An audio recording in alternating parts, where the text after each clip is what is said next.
ಇವತ್ತು ನಾನು ಕಾಲೇಜ್ಗೆ ಹೋಗ್ಬೇಕಂದ್ಬಿಟ್ಟು ಯೂನಿಫಾರ್ಮ್ನೆಲ್ಲ ಐರನ್ ಮಾಡ್ಕೊಂಡೆ. ಆಮೇಲೆ ಗೊತ್ತಾಯ್ತು ಇವತ್ತು ಬುಧವಾರ ಕಲರ್ ಡ್ರೆಸ್ ಹಾಕೊಂಡು ಹೋಗ್ಬೇಕಂತ. ಕಾಲೇಜಾಗ ಇಂಟರ್ನ್ಶಿಪ್ ಮಾಡ್ರಿ ಅಂತ ಒಂದು ತಿಂಗಳು ರಜೆ ಕೊಟ್ಟಿದ್ರೆ ನಾವು ಗೊತ್ತಲ್ಲ ಯಾವ ಥರ ಮಾಡಿರ್ತೀರಿ ಇಂಟರ್ನ್ಶಿಪ್ ಅಂತ.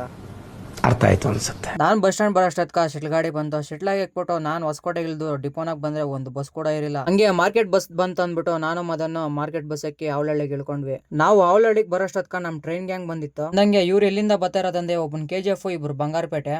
ಟ್ರೈನ್ ಟೈಮ್ ಆಯ್ತು, 10 ರೂಪಾಯಿ ಕೊಡೋಣ, ಊರ್ ಹೊಂಟೈತಿ. ಇನ್ನೊಂದ್ಸಲ ತಲೆಗಿಲ್ಲ ಹಾಕಿಕಿಯಾ. ಇವತ್ತು ಕ್ಲಾಸ್ ಇದ್ದಿದ್ದೆ 2 ಪೀರಿಯಡ್. ಮೇಡಮ್ ಲೆಕ್ಕ ಮಾಡೋಷ್ಟೊತ್ಕ ಎಲ್ಲ ಮೇಡಮ್ನು ಕ್ಲಾಸ್ ಒಳಗೆ ಬಂದ್ರು. ಇವ್ರು ಬಂದಿರೋದು ಏನ್ಕಂದ್ರೆ ಕ್ಲಾಸ್ಗೆ ಕರೆಕ್ಟ್ ಟೈಮ್ ಒಳಗೆ ಬಂದು ಯೂನಿಫಾರ್ಮ್ ಮೇಂಟೈನ್ ಮಾಡ್ಕೊಂಡು ಇನ್ಸಲ್ಟ್ ಮಾಡ್ಕೊಂಡ್ ಬಂದಿರ್ಬೇಕಂತ ಹೇಳಕ್ ಬಂದಿದ್ರು. ನಮ್ಮ ಹತ್ರ ಬೇಡ. ನಮ್ ಸಾರ್ ಏನೋ ಬೋರ್ಡ್ ಮೇಲೆ ಬರ್ತಿದ್ರು, ಯಾರು ಗೊತ್ತಾಗ್ತಿರ್ಲಿಲ್ಲ, ಅಕ್ಷರಗಳು ನೋಡ್ತಿದ್ರು, ಅದು ಯಾರು ಗೊತ್ತಾಗಿಲ್ಲ. ಈ ಕಡೆ ಇವನು ಕ್ಯಾರಂ ಬೋರ್ಡ್ ಗೇಮ್ ಆಗ 4 ಕೋಟಿ ಮಡಗಿದ್ದಂತೆ, ಇವಾಗ 2 ಕೋಟಿ ಚಿಲ್ಲರೆ ಆಗೋಗೈತಂತ ನನಗೆ ತೋರಿಸಿದ್ನು. ಇವ್ರು ಮಾತು ಕಟ್ಕೊಂಡು ಕೋಟಿ ರೂಪಾಯಿ ಆಗ್ತದೆ. ಬಂದಿದ್ದು 16 ಲಕ್ಷ. ಬಂದಿದ್ದು 16 ಲಕ್ಷ ಸರ್. ನಾನು ಯಾರು ಹೇಳಿ, ಯಾರ ಮನೆ ಹಾಳಾಗಿದ್ದು? ನನ್ನ ಮನೆ ಹಾಳಾಗಿದ್ದು, ಅವ್ರು ಯಾರ ಮನೆನೂ ಹಾಳಾಗಿಲ್ಲ. ಇವತ್ತು ನಾವು ಇವ್ನು ಕೊಟ್ಟಿರೋ ಕಾಟಕ್ಕ ಇವ್ನ ಮಾತೇ ನಿಂತೋಗಿತ್ತು ಇವತ್ತು.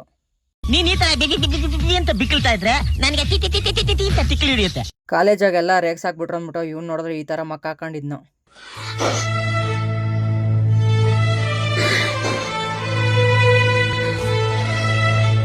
ಕಾಲೇಜ್ ಗೇಟ್ ಬರೋಷ್ಟೊತ್ಕ ಹೊಸಕೋಟೆ ಬಸ್ ಬಂತು. ನಾನು ಅದನ್ನ ಹೊಸಕೋಟೆ ಬಸ್ ಸ್ಟ್ಯಾಂಡ್ ಇಳ್ಕೊಂಡು ನಮ್ಮ ರೂಟ್ ಬಸ್ ಕಾಯ್ಕೊಂಡಿದ್ವಿ. ನಮ್ಮ H ಕ್ರಾಸ್ BMTC ಬಸ್ ಬಂತು.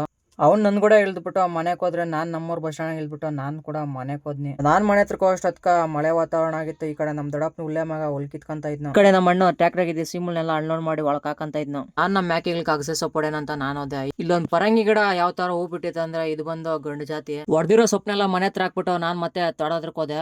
ತೋಟದಾಗ ಚಿಗರೆ ಸೊಪ್ಪು ಹೊಡೆಷ್ಟೊತ್ಕ ಮಳೆನೇ ಸ್ಟಾರ್ಟ್ ಆಗೋಯ್ತು. ಇನ್ನೇನ್ ಮಾಡಕ್ ಆಗಲ್ಲ ಅಂದ್ಬಿಟ್ಟು ಹೊಡೆದಿರೋ ಸೊಪ್ಪನ ನಾನ್ ಮನೆ ಹತ್ರಕ್ಕೆ ಎತ್ಕೊಂಡು ಹೋದಿಲ್ಲ ಅಂದ್ರೆ ಅದು ನೆಂದೋತೈತಂತ. ಮನೆ ಹತ್ರಕ್ಕೆ ಬಂದ್ಮೇಲೆ ಮಳೆನೇ ನಿಂತೋಯ್ತು. ಈರುಳ್ಳಿ ಕೀಳ್ಬೇಕಂದ್ಬಿಟ್ಟು ಒಂದು 5 ನಿಮಿಷ ನೀರ್ ಬಿಟ್ಕೊಂಡೆ.